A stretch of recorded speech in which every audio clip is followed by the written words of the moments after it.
នេះគឺជា HD camera ដែលទំនើបនឹងទាន់សម័យមួយ Hikvision ដែលកាមេរ៉ានេះអាចបង្វិលបានរហូតដល់350ដឺក្រេនិងបង្វិលឡើងចុះក្រោមនឹងបានរហូតដល់75ដឺក្រេវាមាន speaker ហើយក៏មាន mic សម្រាប់ស្រូបសំឡេងនិយាយរួមគឺជាមុខងារដែលអាចនិយាយឆ្លើយឆ្លងគ្នាបានជាមួយនឹង app ប្រើប្រាស់ហើយនឹងកាមេរ៉ាសុវត្ថិភាពដែលអំឡុងពេលនិយាយឆ្លើយឆ្លងគឺមានមុខងារកាត់សំឡេងបានល្អខ្លាំងមែនទែនហើយមើលរូបរាងរបស់វាគឺស្អាតនេះគឺជាប្រភេទកាមេរ៉ាដែល two way audio ដែលពេញនិយមខ្លាំងមែនទែនតោះឥឡូវខ្ញុំមកធ្វើការ unboxing ដើម្បីឲ្យអ្នកនរគ្នាបានឃើញរូបរាងដ៏ស្រស់ស្អាតរបស់វាហើយនឹងដំឡើងជូនឲ្យមើលតែម្ដងកាមេរ៉ានេះមើលទៅគឺមានភាពស៊ីវិល័យមែនទែនគឺស្រស់ស្អាតការ design មកគឺ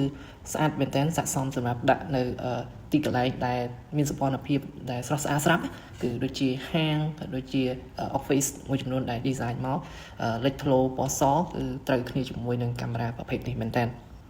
ហើយចំពោះ resolution មានន័យថាភាពច្បាស់គឺអាចជ្រើសរើសបានគឺមាន2 megapixel ក៏ដូចជា5 megapixel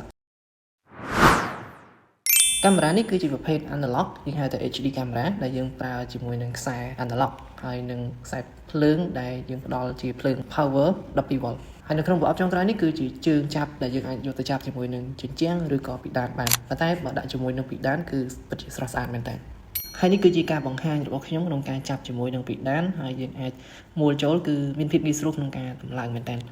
កាមេរ៉ានេះក៏មានមុខងារ motion detect ដែលវាអាចបាញ់ភ្លើងក្នុងការ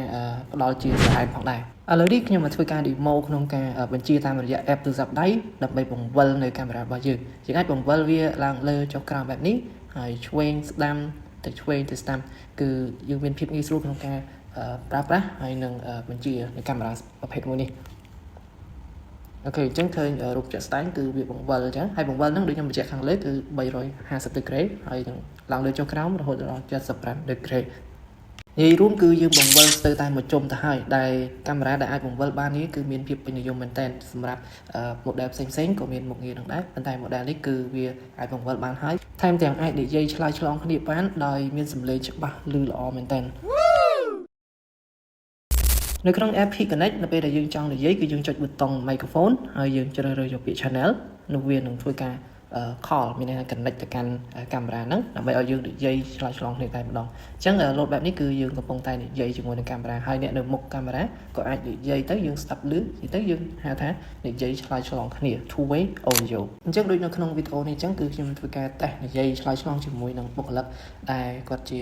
បុគ្គលិកនៅក្នុងហាងផ្ទាល់អញ្ចឹងគាត់និយាយ testing អញ្ចឹងគឺគាត់ពេញចិត្តមែនតើគឺនិយាយទៅច្បាស់ហើយខ្ញុំនិយាយ